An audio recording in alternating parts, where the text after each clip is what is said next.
Devant chaque bureau de vote, vous allez être accueillis ou vous seront reprécisés par l'affiche et les instructions recommandées par le ministère de l'Intérieur pour les bons gestes. Et ensuite, vous pourrez rentrer à l'intérieur du bureau de vote. La première opération du geste citoyen sera aller de se laver les mains, puisque le principal geste de protection contre la propagation de l'épidémie est avant tout se laver les mains de manière efficace, c'est-à-dire au moins 30 secondes, en frottant bien entre les doigts. Une fois les mains lavées, on va pouvoir s'avancer et tout en respectant les distances de sécurité d'1 mètre entre chaque personne au sein du bureau de vote. Voilà. Ici, vous aurez l'occasion, si vous n'avez pas souhaité vous laver les mains avec du savon, vous pourrez vous désinfecter les mains avec du gel hydroalcoolique et présenter votre pièce d'identité et votre carte d'électeur pour bien contrôler votre inscription sur la liste électorale et savoir si vous êtes bien dans le bon bureau de vote.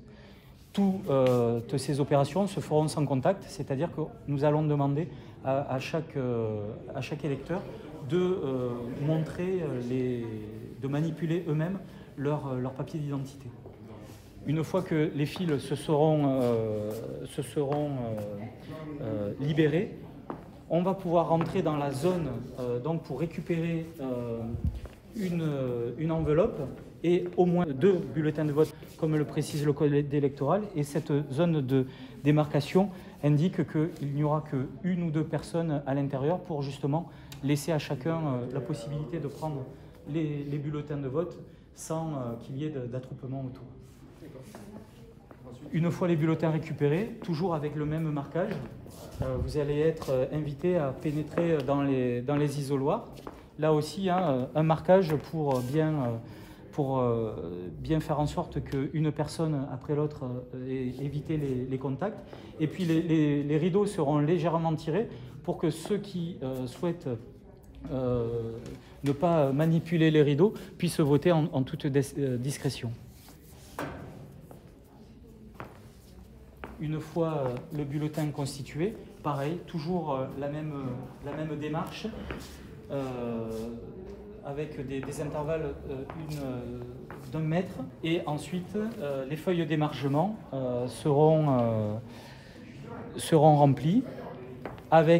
On recommande bien entendu aux gens, comme ça a été fait par le ministère de l'Intérieur, de venir avec un stylo indélébile noir ou bleu, mais des stylos seront mis à disposition pour ceux qui n'en ont pas et une désinfection sera opérée après chaque vote.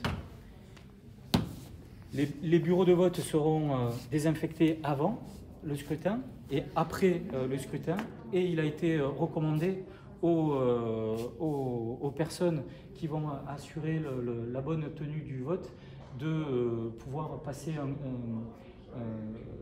des produits désinfectants très régulièrement en fonction de l'affluence. Merci pour ces explications. Ce qui est recommandé aujourd'hui, c'est principalement de limiter les contacts et limiter les rapports sociaux. Donc sortir dans la rue, bien évidemment, le virus ne circule pas dans l'air, il est véhiculé par des grosses gouttelettes. Donc bon, voilà, se balader dans la rue ne constitue pas un risque majeur. Et venir voter, ça fait partie des